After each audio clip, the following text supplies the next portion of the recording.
ரெண்டு சேலஞ்சில் பார்ட்டிசிபேட் பண்ணி வின் பண்ணால் போதும், உங்களுக்கு $100,000 மதிப்புடைய ஒரு ஃபண்டட் அக்கௌண்ட் ஃப்ரீயாகவே ட்ரேட் பண்ணுறதுக்கு கிடைக்கும் அப்படின்னு பிரெயின் வாஷ்லாம் பண்ணுவாங்க.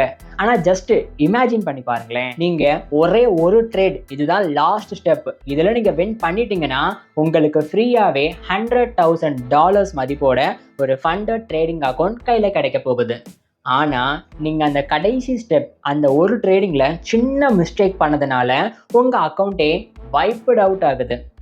என்ன இப்படி ஆயிடுச்சேன்னு கம்பெனி கிட்ட போய் கேட்டால், ஒரே ஒரு ஸ்டெப்பு தானே, அட்ஜஸ்ட் பண்ணிக்கோங்கன்னு கேட்டால் அந்த கம்பெனி இல்லை முடியாது, நீங்கள் திரும்ப ஸ்டெப் 1லேருந்து தான் வந்தாகணும் அப்படின்ற மாதிரி சொல்கிறாங்க. உங்களுக்கு இப்போ எப்படி இருக்கும்? இதுதான் ஒரு மிகப்பெரிய டார்க் ரியாலிட்டியே ப்ராப் ஃபார்ம் சேலஞ்சஸில். முக்கியமாக அந்த phase 1 phase 2 prop firm challenges அப்படின்னு சொல்லுவாங்க.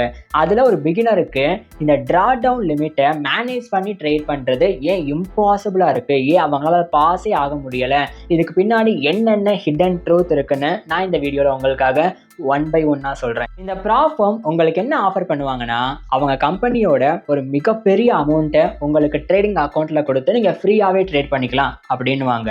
ஆனால் அதுக்கு முன்னாடி அவங்க கொடுக்குற ஒரு முக்கியமான சேலஞ்சஸில் வின் பண்ணாதான் இது எல்லாமே பாசிபிள். அப்போ அந்த சேலஞ்ச் எப்படி ஒர்க் ஆகுது? சேலஞ்சஸில் 2 ஃபேஸ் இருக்கும். ஃபேஸ் 1ல் நீங்கள் வித்தின் 30 டேஸில் 10% ப்ராஃபிட் பார்க்கணும், லாஸ் 5%க்கு மேலே பார்க்கவே கூடாது. ஃபேஸ் 2ல் நீங்கள் அந்த ப்ராஃபிட்டை 5% பார்த்தா போதும், ஆனால் லாஸை 5%க்கு மேலே பார்க்கக்கூடாது. அது ஸ்டாண்டர்டாக தான் இருக்கும். கேட்கும்போது இந்த ரூல்ஸ்லாம் ரொம்ப ஈஸியாக தோணுது, சேலஞ்சஸில் ஈஸியாக பாஸ் பண்ணிடலாம்னு தோணுதில்ல. ஆனால் இந்த ட்ரேடிங் ரூல்ஸே உங்களை ஃபெயில் ஆக்குறதுக்கு தான். எப்படின்னு சொல்கிறேன். அந்த டெமோ அக்கௌண்ட்டில் சேலஞ்சஸுக்காக $100,000 கிடைக்குதுன்னா, ஃபேஸ் 1ல் நீங்கள் அதிலிருந்து 30 டேஸில் 10% ப்ராஃபிட் அப்படின்னா $10,000 ப்ராஃபிட் பார்க்கணும். ஆனால் $5,000க்கு மேலே லாஸ் பண்ணக்கூடாது. அப்படி $5,000 லாஸ் ஆயிடுச்சுனாலே உங்கள் அக்கௌண்ட் இன்ஸ்டண்ட்டாக சேலஞ்சில் ஃபெயில் ஆயிரும். அப்படின்னா என்ன அர்த்தம்? Risk reward ratio 2:1. நீங்கள் லாஸ் பண்ணுறதை விட டபுளாக ப்ராஃபிட் பார்க்கணும். அதே ஃபேஸ் 2ல் இதே மாதிரி ரூல்ஸ் தான் செட் பண்ணுறதுனால நல்லா திறமையாக ட்ரை பண்ணுறவங்களுக்கு இந்த சேலஞ்சில் வின் பண்ணுறது ரொம்ப கஷ்டம். அந்த ப்ராப் ஃபார்ம் கம்பெனி எல்லாரும் எப்படி ப்ராஃபிட் பார்க்குறாங்க அப்படின்னு மேபி நான் உங்ககிட்ட கேட்டால் என்ன சொல்லுவீங்க? ப்ரோ, அந்த ஃபண்டட் அக்கௌண்ட்டில் வந்து ட்ரேடர்ஸ்லாம் ட்ரேட் பண்ணுறாங்க இல்லையா, அவங்க பார்க்குற ப்ராஃபிட்லேருந்து ஒரு சில பர்சன்டேஜ் அவங்களுக்கு ப்ராஃபிட்டாக போகும் ப்ரோ அப்படின்னு சொன்னீங்கன்னா அது கம்ப்ளீட்டாக தப்பு.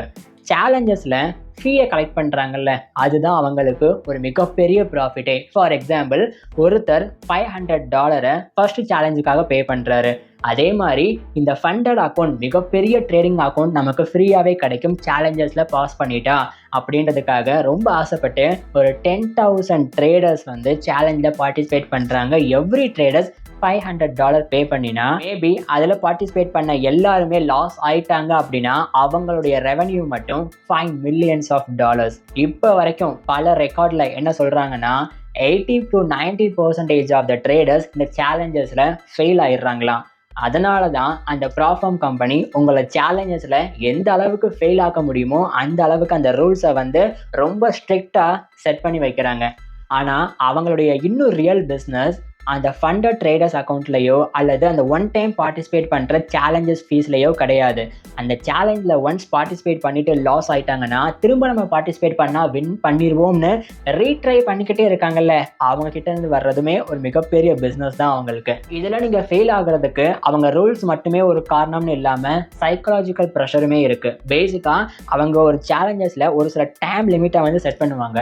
மேபி நீங்கள் ட்ரேட் பண்ணிக்கிட்டே இருக்கும்போது லாஸ் பண்ணல ஓகே, ஆனால் அவங்க சொன்ன அந்த ப்ராஃபிட் பர்சன்டேஜை ரீச் பண்ணல, இன்னும் ஒரு சில நாள் தான் பாக்கி இருக்குது அப்படின்னா ஓகே பெரிய பெரிய ட்ரேடுக்கு போவோம் அப்படின்னு நீங்களே உங்கள் மைண்ட் செட்டை மாற்றிக்கிட்டு ரிஸ்க் ரிவார்டை அதிகமாக எடுக்க ஆரம்பிப்பீங்க. அப்போ நீங்கள் அந்த இடத்துல தப்பு பண்ணும்போது ஆட்டோமேட்டிக்காக அந்த அக்கௌண்ட் உங்களுக்கு தெரியாமே நீங்கள் பண்ணுற மிஸ்டேக்னால வைப்ட் அவுட் ஆகுது. பேசிக்காக நான் சொல்ல வர்றது, எல்லா ப்ராப் ஃபார்முமே ஸ்கேம் கிடையாது.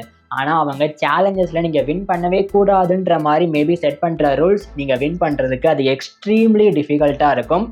ஒன்ஸ் சேலஞ்சஸில் பார்ட்டிசிபேட் பண்ணிட்டீங்க, உங்கள் பணத்தை லாஸ் பண்ணிட்டீங்கன்னா ஓகே விட்டுருங்க, திரும்ப ரீட்ரை பண்ணி ஒரு மிகப்பெரிய ட்ராப்புக்குள்ளே சிக்காதீங்க.